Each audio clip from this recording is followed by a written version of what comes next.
सबसे पहले मैं आपका धन्यवाद करना चाहता हूं कि इस यात्रा में अब 4-5 दिन हो गए हैं, आपने अपनी पूरी की पूरी शक्ति इस यात्रा में डाली, हमारी मदद की।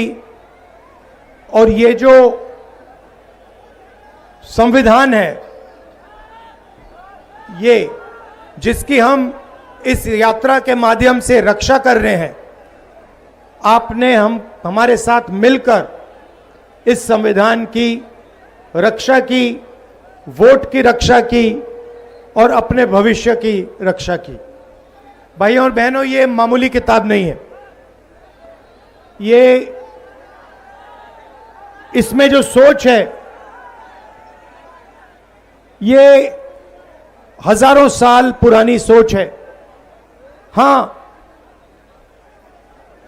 इस किताब को अंबेडकर जी ने, गांधी जी ने, जवाहरलाल नेहरू जी ने, पटेल जी ने इस किताब को आजादी की लड़ाई के बाद 1947 में इसको हिंदुस्तान का संविधान बनाया। मगर जो इसमें सोच है वो पुरानी है। और इस देश में हजारों साल से दो विचारधाराओं के बीच में लड़ाई चल रही है। एक है संविधान की विचारधारा, जो कहती है इस देश के सब लोग एक जैसे हैं, कोई बड़ा नहीं है, कोई छोटा नहीं है, सब जात के लोग, सब धर्म के लोग, स्त्री पुरुष सब एक जैसे हैं और सबको एक जैसे अधिकार मिलने चाहिए। यह संविधान कहता है, यह अंबेडकर जी कहते हैं, इसके लिए गांधी जी लड़े और मरे। और दूसरी तरफ विचारधारा कहती है नहीं, अलग अलग लोगों की जगह है। दलित की जगह समाज के बिल्कुल नीचे। आपको याद होगा, अंबेडकर जी अनटचेबिलिटी के खिलाफ लड़े थे। बीजेपी के लोग चाहते हैं कि समाज में दलित सबसे नीचे रहे, ईबीसी और ओबीसी आगे ना बढ़े, महिलाओं की जगह है, उन्हें उस जगह में रहना चाहिए। और वो चाहते हैं कि हिंदुस्तान का पूरा धन 10-15 लोगों के हाथ में हो, सत्ता एक संगठन के हाथ में हो, पूरा बिजनेस चुने हुए लोगों के हाथ में हो, अंबानी अदानी जैसे। और वो इस संविधान को खत्म करने में लगे हुए हैं। ये आपको अच्छी तरह समझना होगा। ये संविधान आरएसएस और बीजेपी नहीं लाई। जिस व्यक्ति ने, गांधी जी ने इस संविधान के लिए जिंदगी दी, उसकी हत्या की गई। गोडसे ने गांधी जी को गोली से मारा। गोडसे इस संविधान के खिलाफ था। जब उसने गांधी जी को गोली मारी, उसके दिल में गांधी जी से नफरत क्यों थी, गुस्सा क्यों था? क्योंकि गांधी जी ने यह संविधान की सोच की विचारधारा के लिए अपनी पूरी जिंदगी दी। यह लड़ाई चल रही है। अब मैं आपसे पूछना चाहता हूं, हिंदुस्तान में बड़ी बड़ी संस्थाएं हैं, मीडिया है, पब्लिक सेक्टर हुआ करता था। सेना में पहले आपके लिए, दलितों के लिए, आदिवासियों के लिए, पिछड़ों के लिए, अल्पसंख्यकों के लिए, गरीब जनरल कास्ट के लिए रास्ता हुआ करता था। मैं आपसे पूछना चाहता हूं, आपके लिए आज कौन सा दरवाजा खुला है? पब्लिक सेक्टर का दरवाजा बंद, सेना का दरवाजा बंद, बिजनेस का दरवाजा बंद, ब्यूरोक्रेसी का दरवाजा बंद। जो भी आपका था वो सारे के सारे रास्ते नरेंद्र मोदी ने, अमित शाह ने, आरएसएस ने बंद कर दिए हैं। बिहार बेरोजगारी का सेंटर है। हिंदुस्तान में सबसे ज्यादा बेरोजगारी इस प्रदेश में है, बिहार का हर युवा जानता है। इसका कारण क्या है? कारण है नोटबंदी, कारण है गलत जीएसटी, कारण है कि नरेंद्र मोदी जी ने आपका पूरा का पूरा धन 2-3 अरबपतियों को पकड़ा दिया है। उनको जितना भी बैंक लोन चाहिए ले सकते हैं। अदानी लाखों करोड़ रुपए बैंक लोन ले सकता है, मगर अगर बिहार का कोई युवा बैंक से लोन मांगता है, उसे जूता मार के बाहर भगा दिया जाता है। सही है नहीं है? अगर किसान, बिहार का किसान मर जाए, मगर उसको बिहार के बैंक लोन नहीं देंगे, मगर अरबपतियों को लाखों करोड़ रुपए दिए जाते हैं।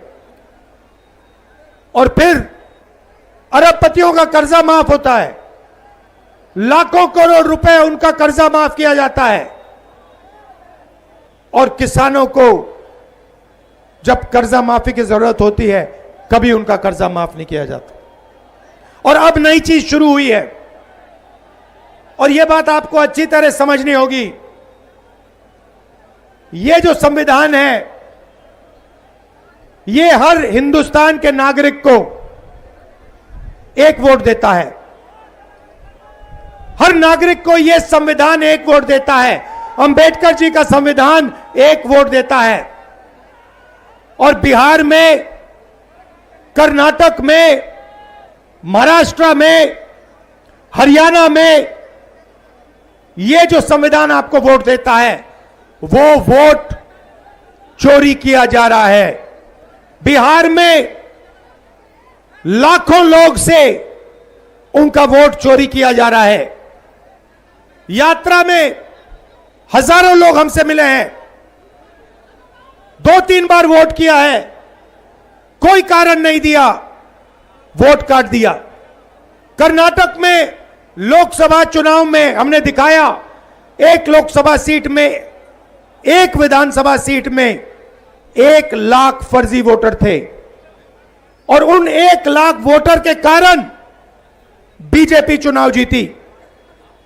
महाराष्ट्र में लाखों नए वोटर आए, लोकसभा में नहीं थे, लोकसभा में हम जीते। लोकसभा चुनाव के बाद 4 महीने के अंदर लाखों नए वोटर आते हैं। सारे के सारे वोटर बीजेपी को समर्थन देते हैं। और जब हमने इलेक्शन कमीशन से पूछा, इनके नाम हमें दीजिए, ये कौन लोग हैं, हमें वोटर लिस्ट दिखाइए, इलेक्शन कमीशन कहती है हम नहीं दिखाएंगे। और हमने कहा ठीक है, वीडियोग्राफी दिखाओ, पोलिंग बूथ में वीडियो लगा है वो दिखाओ, हम देखना चाहते हैं कितने लोगों ने वोट दिया। इलेक्शन कमीशन कहती है नहीं, हम नहीं दिखाएंगे। कानून था भाइयों और बहनों, वीडियोग्राफी का कानून था, कानून बदल दिया, कहा कि नहीं हम कानून बदलेंगे, वीडियोग्राफी हम नहीं दिखाएंगे। उल्टा 45 दिन में वीडियोग्राफी को खत्म कर देंगे, रद्द कर देंगे। भाइयों और बहनों, जैसे महाराष्ट्र में चुनाव चोरी किया, जैसे हरियाणा में चोरी किया, वैसे ही बिहार में चुनाव चोरी करने की कोशिश कर रहे हैं। क्यों कर रहे हैं? क्योंकि वो दलितों को, पिछड़ों को, ईबीसी को अपना हक नहीं देना चाहते हैं।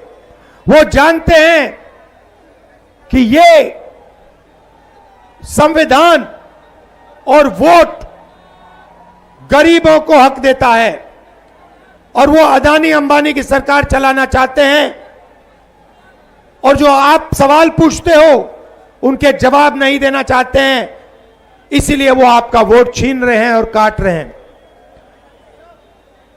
लाखों लोगों का वोट उन्होंने बिहार में काटा है, लाखों लोगों का, और चुनाव चोरी करने की कोशिश कर रहे हैं। इसलिए हमने वोटर अधिकार यात्रा, पूरे बिहार में वोटर अधिकार यात्रा शुरू की। शुरुआत की, हमें लगा कि बिहार की जनता अपनी आवाज हमें सुनवाएगी। भाइयों और बहनों, पता नहीं आपने टीवी पे देखा नहीं देखा, लाखों लोग इस यात्रा में शामिल हुए।